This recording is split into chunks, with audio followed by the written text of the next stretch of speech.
Hello everyone, কথা ধারাবাহিকের আজকের পর্বে দেখতে পারবেন কথাকে এভি রেস্কিউ করে নিয়ে এলে কায়দা কানুন কথাকে দেখে খুবই টেনশনে পড়ে যায়। জুনি খুব কান্নাকাটি করতে থাকে, কারণ এভি কথাকে কিভাবে মারার প্ল্যান করা হয়েছিল, কাঠের মধ্যে কিভাবে মেশিনে দিয়ে কাটার প্ল্যান করা হয়েছিল সবটাই বলে। কথা বলে টেনশন করিস না জুনি, যে যতবার মৃত্যুর মুখে যায় বেঁচে আসে তার তত আয়ু বাড়ে। এভি বলে স্টুপিডের মতো কথাগুলো বলতে বারণ করো ওকে জুনি। এদিকে পূর্বা এসে কথাকে বলে বিয়ে শব্দটা, বর শব্দটা মায়ের মুখ থেকে শুনলে খুব ভয় করতো, কিন্তু তোমাকে, তোমার হাজব্যান্ডকে দেখে সেই ভয়টা আমার কেটে গেল। তুমি খুব লাকি কথা, এরকম একটা হাজব্যান্ড তুমি পেয়েছো।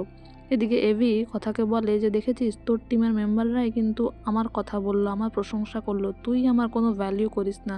কথা বলে আমি কখনো অস্বীকার করেছি? আপনি তো মা আনন্দের আশীর্বাদ আমার কাছে। এভি বলে মা আনন্দের ক্রেডিট, তাই তো? এদিকে কথাকে ঘরে নিয়ে এলে কথা ট্রমাটাইজড হয়ে থাকে। বারবার ঘুমোতে চাইলেও কাঠের গুঁড়ি, তারপর মেশিনের ওই ব্লেড, সেই শব্দগুলো কথার বারবার মনে পড়ে যায়। সে ঘুমোতে পারে না, তার প্রেশার হাই হয়ে যায় এবং ডক্টর এসে কথাকে কিছু মেডিসিন দিয়ে যায় আর তাকে একটু খেয়াল করে রাখতে বলে। এভি মনে মনে বলে যে এই ভয়টা আমি কিছুতেই কাটাতে পারছি না। কথার যদি কখনো কোনো বিপদ হয়, আমি যদি ঠিক সময় মতো না পৌঁছতে পারি তাহলে কি হবে? ওকে ছাড়া বাঁচতে পারবো না আমি। এদিকে কথাও এভিকে বলে যে তার পাশে থাকতে, তার কাছে থাকতে, কারণ তারও খুব টেনশন হয়। সেও বলে যে পাচক মশাই, আপনাকে ছাড়া আমি কিন্তু সত্যিই বাঁচবো না। কবে এই বিপদ থেকে আমরা উদ্ধার পাবো? কথার মাথা ব্যথা হলে এভি মাথাটাও টিপে দেয়, তাকে ঘুম পাড়িয়েও দেয়। আর এদিকে কথা ঘুমিয়ে গেলে এভি রেগে ঘর থেকে বেরিয়ে আসে আর কায়দা কানুনকে বলে কথার খেয়াল রাখতে। সে বলে বাসু গুরুজির সঙ্গে দেখা করতে আমি হোটেলে যাচ্ছি, আমাকে যেতেই হবে, কারণ ওই হচ্ছে মাস্টার মাইন্ড, কান টানলে মাথা আসবেই। আমি কথাকে এইভাবে বিপদের মুখে ঠেলে দিতে পারি না।